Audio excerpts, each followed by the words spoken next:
Alhamdulillah, Alhamdulillah alladzi nahmaduhu wa nasta'inuhu wa nastaghfiruh wa na'udzu billahi min syururi anfusina wa min sayyiati a'malina. May yahdihillahu fala mudhillalah wa may yudlil fala hadiyalah.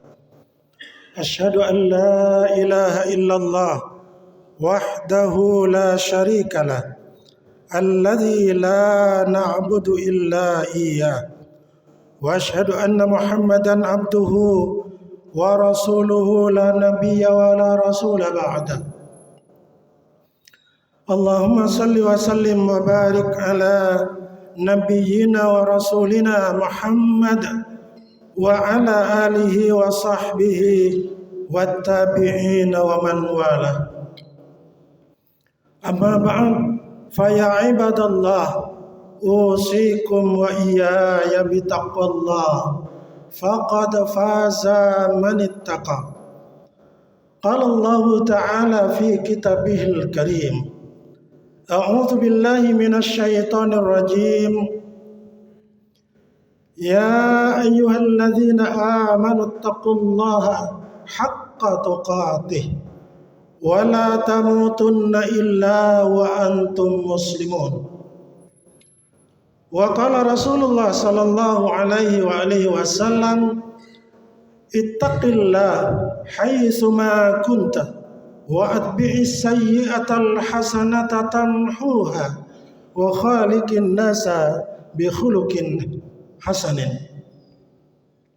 Sadaqallahul azim wa sadaqa rasuluhul habibuhul karim wa nahnu ala dzalika minasy syahidin.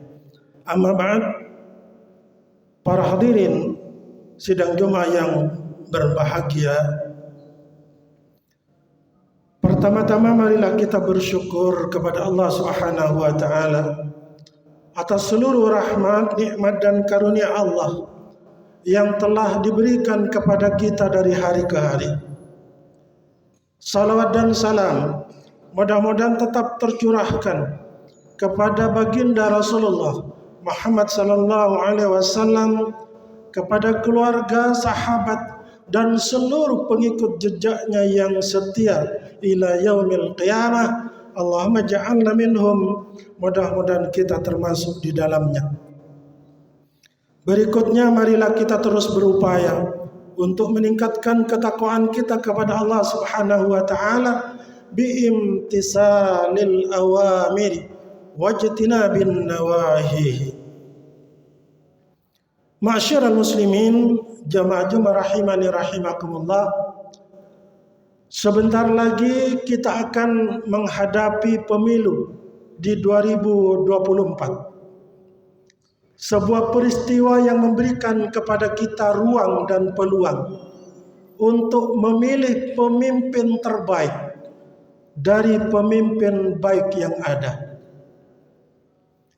Baik pemimpin legislatif DPRD tingkat 2, 1 maupun DPR pusat, maupun pemimpin eksekutif mulai dari bupati, wali kota, gubernur sampai kepada presiden dan wakilnya. Ma'syiral muslimin rahimani rahimakumullah, Islam memandang penting persoalan memilih pemimpin dan kepemimpinan, karena merekalah yang akan menentukan arah kehidupan masyarakat yang dipimpinnya. Dari saking pentingnya seorang pemimpin, bahkan ketika Rasulullah sallallahu alaihi wasallam wafat, jenazahnya sempat tertunda 3 hari, tidak dimakamkan karena persoalan siapa yang akan memimpin dan mengurusi orang-orang beriman pada waktu itu. Sekali lagi, Islam memandang pemimpin dan kepemimpinan itu merupakan persoalan yang sangat penting. Bahkan seorang ulama seperti dikutip oleh Abu Nuaim dalam kitabnya Hilyatul Aulia. Imam Fudail bin Iyad mengatakan, "Lau annali da'watun mustajabah." Seandainya aku memiliki satu-satunya doa yang makbulah, yang istijabah, ma sayartuha illa fil imam. Maka doa yang istijabah itu tidak akan pernah aku pakai kecuali berkaitan dengan persoalan pemimpin dan kepemimpinan. Orang kemudian bertanya kepada beliau, "Bagaimana sampai begitu ya Syekh?" Beliau menjawab, "Karena jika doa yang makbulah itu aku tujukan kepada diriku sendiri, maka manfaatnya hanya aku nikmati sendiri. Tetapi jika doa yang makbulah itu aku tujukan kepada persoalan pemimpin dan kepemimpinan, maka manfaatnya akan dirasakan oleh masyarakat banyak dan bangsa itu." Ma'asyiral muslimin rahimani rahimakumullah, doa kita yang berkaitan dengan kepemimpinan itu adalah kita berdoa agar Allah Subhanahu wa taala menuntun dan membimbing hati kita, pikiran kita, tangan kita untuk memilih seorang pemimpin yang terbaik untuk mengurusi kehidupan bangsa ini. Berdoa agar pemimpin terbaik yang telah kita pilih itu ditolong oleh Allah Subhanahu wa taala untuk bisa merencanakan dan melaksanakan program-program terbaik untuk bangsa ini.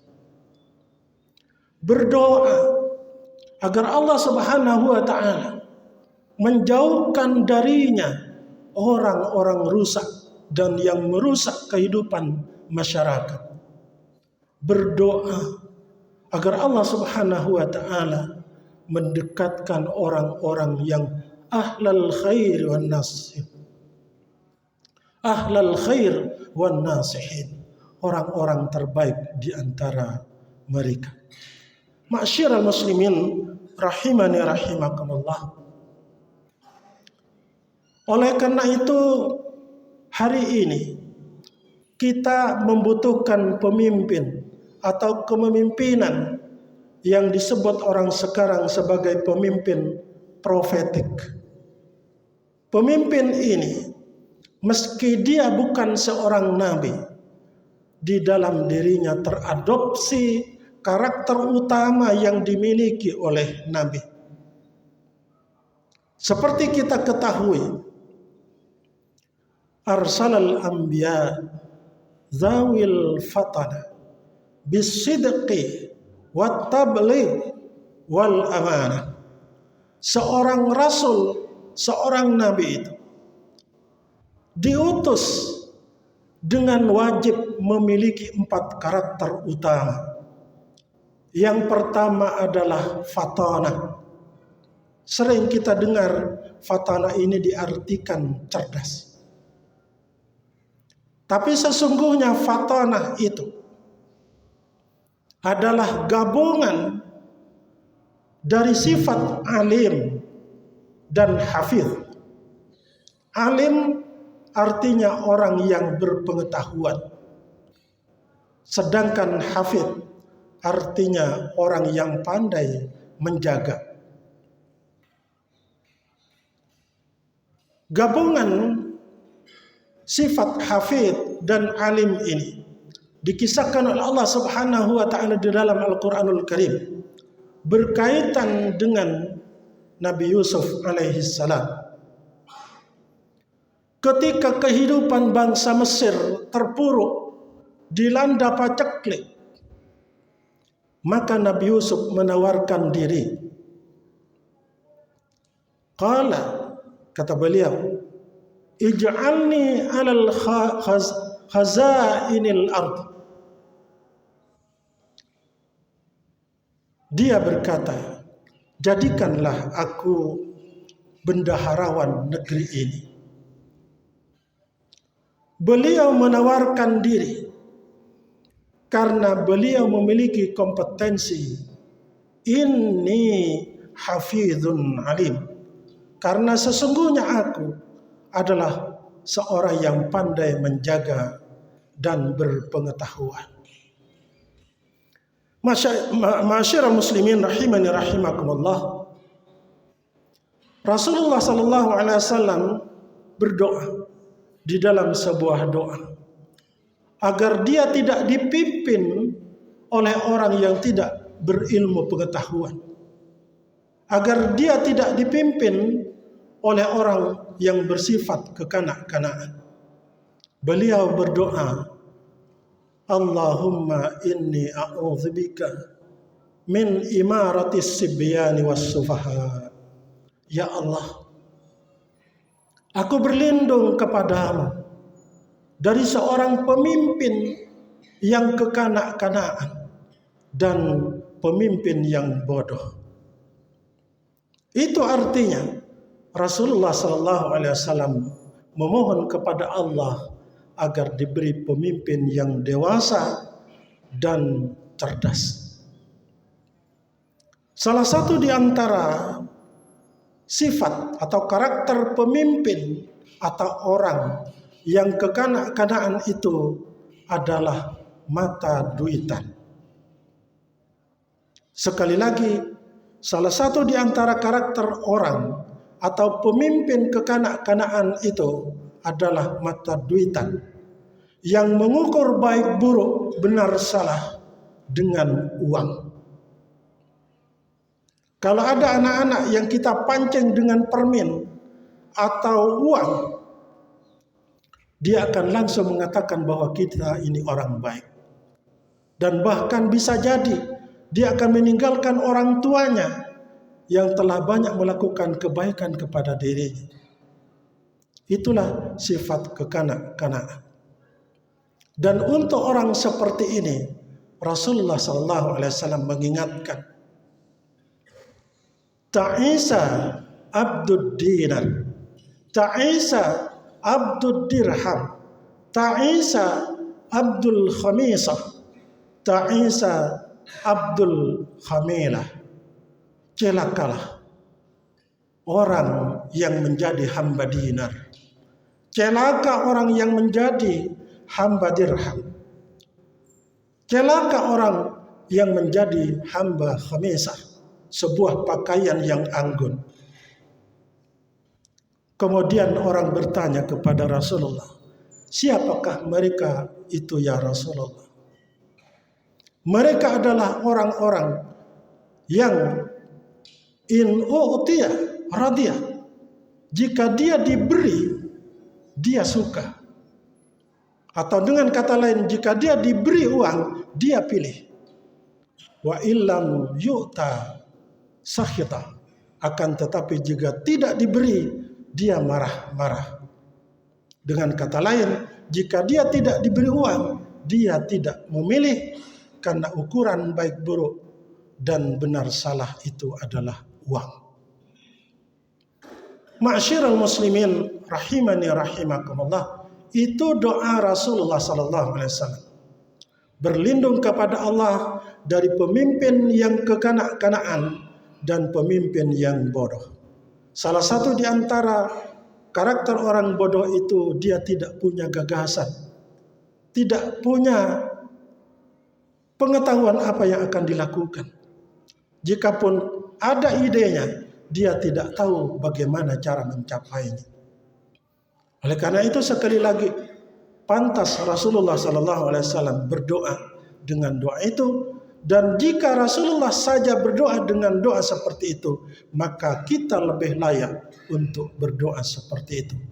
Allahumma inni a'udzubika min imaratis sibyani was sufaha. Ya Allah, lindungi aku dari pemimpin yang bersifat kekanak-kanakan dan pemimpin yang bodoh. Ma'syiral muslimin rahimani rahimakumullah. Salah satu di antara karakter orang yang cerdas, yang berilmu pengetahuan itu adalah mereka takut kepada Allah Subhanahu wa ta'ala dan tidak takut kepada selainnya. Karakter pertama. Karakter yang kedua, orang yang cerdas itu belas kasihnya tinggi.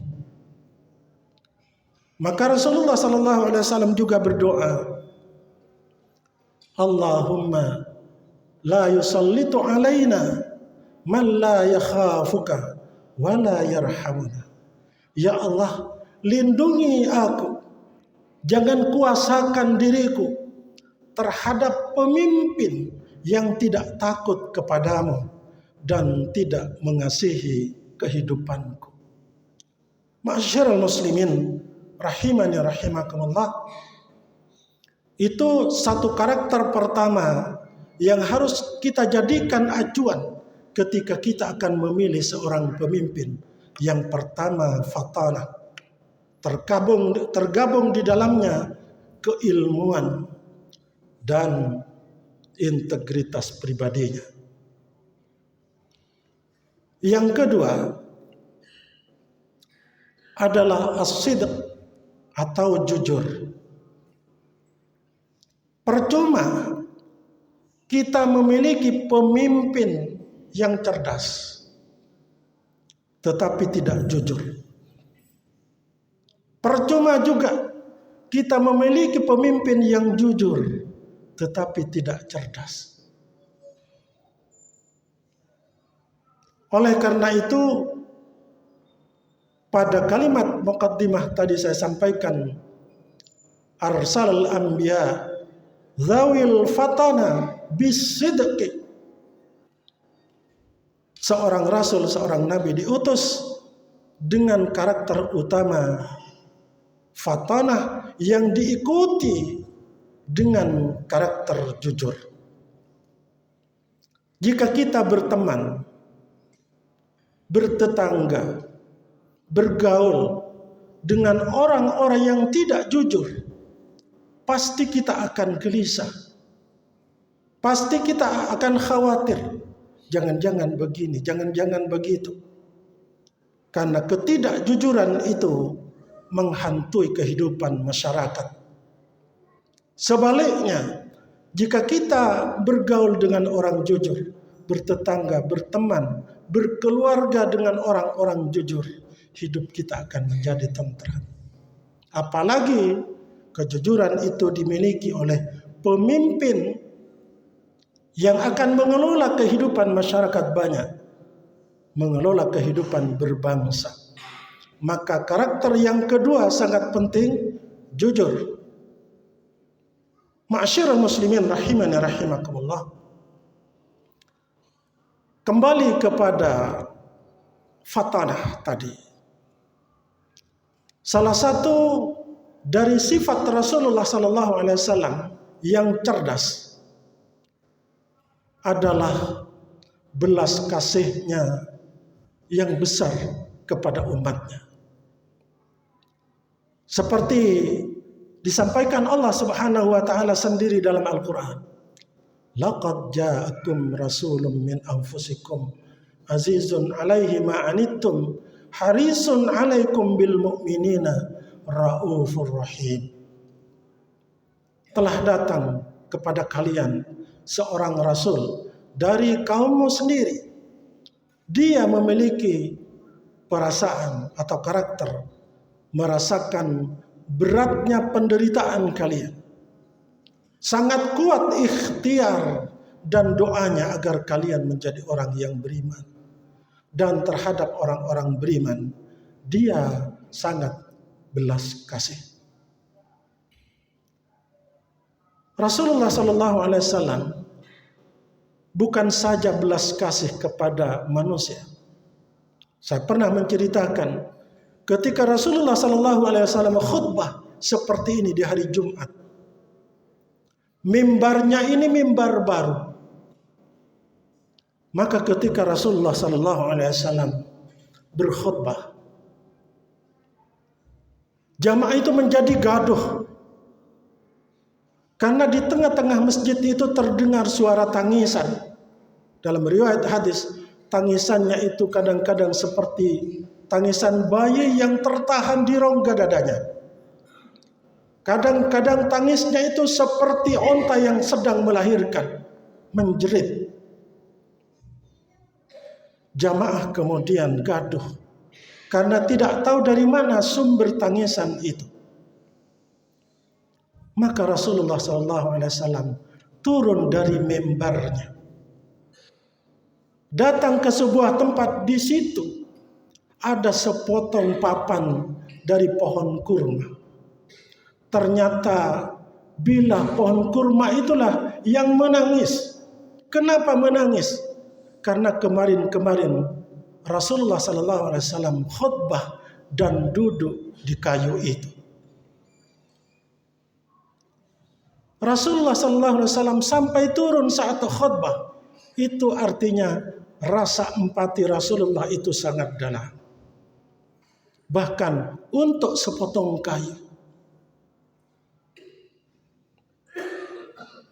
Ma'syiral muslimin rahimani rahimakumullah. Sepotong kayu itu menangis karena merasa jauh dari Rasulullah. Maka ulama mengatakan, antum ahaku antashtaqu ilaih.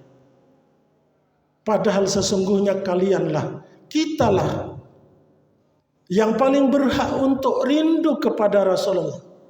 Kitalah sesungguhnya yang paling berhak dan butuh kepada syafaat Rasulullah SAW.